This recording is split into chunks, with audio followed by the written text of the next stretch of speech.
पूस की वह कड़ाके की रात थी। धरती पर ओस जम चुकी थी और हवा जैसे हड्डियों को चीरती चली जाती थी। लेकिन इस सन्नाटे से भी अधिक ठंडा था एक गरीब किसान का भाग्य, जिसका नाम था हल्कू। झोंपड़ी के भीतर तेल का दिया टिमटिमा रहा था। मुन्नी की आंखों में चिंता थी और गुस्सा भी। वह बोली, 3 रुपये जोड़े थे कंबल के लिए और तुमने सब दे दिए। हल्कू चुप रहा। कुछ देर बाद उसने धीमे से कहा, अगर न देता तो साहूकार रोज दरवाजे पर खड़ा रहता, गालियां देता। मुन्नी की आवाज कांप उठी। गालियां सुन लेते, पर यह ठंड कैसे सहोगे तुम? हल्कू ने नजरें झुका ली। गरीबी में कभी कभी इंसान ठंड से नहीं, अपनी मजबूरी से कांपता है। रात और गहरी हो गई। हल्कू ने पुरानी चादर कंधे पर डाली और खेत की ओर चल पड़ा। साथ था उसका कुत्ता जबरू। दोनों चुप थे, सिर्फ पैरों की आहट और ठंडी हवा। खेत में पहुंचकर हल्कू ने सूखे पत्ते इकट्ठे किए। काफी कोशिश के बाद एक छोटी सी आग जल उठी।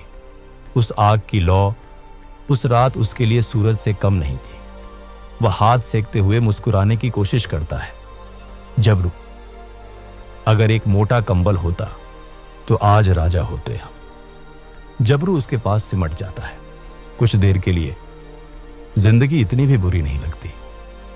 अचानक जबरू सतर्क हो जाता है। खेत की ओर से सरसराहट की आवाज आती है। जानवर फसल में घुस आए थे। वे उसकी मेहनत, उसके सपने, सब कुछ चर रहे थे। हल्कू उठने की कोशिश करता है। ठंडी हवा का झोंका, उसका शरीर कांप जाता है। वह कुछ कदम बढ़ता है, फिर रुक जाता है। जाने दो, उसकी आवाज में थकान थी। ठंड से तो मर ही जाऊंगा। और वह फिर आग के पास बैठ जाता है। आग धीरे धीरे बुझने लगी। रात और ठंडी हो गई। हल्कू सिकुड़ कर लेट गया। जबरू भी उसके पास आकर सिमट गया। उस रात हल्कू ने अपनी फसल नहीं, अपनी उम्मीदों को ठंड के हवाले कर दिया। सुबह हुई। सूरज की हल्की किरणें खेत पर पड़ी और सच्चाई सामने थी। पूरी फसल बर्बाद। हल्कू खड़ा होकर चारों ओर देखता है। कुछ पल चुप रहता है, फिर उसके चेहरे पर एक अजीब सी मुस्कान आती है। अब यहां रात नहीं बितानी पड़ेगी।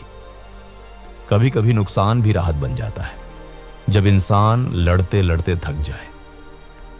गरीबी केवल जेब खाली नहीं करती, वह उम्मीद भी खाली कर देती है। और जब उम्मीद ठंडी पड़ जाए तो इंसान हार नहीं मानता, बस लड़ना छोड़ देता है।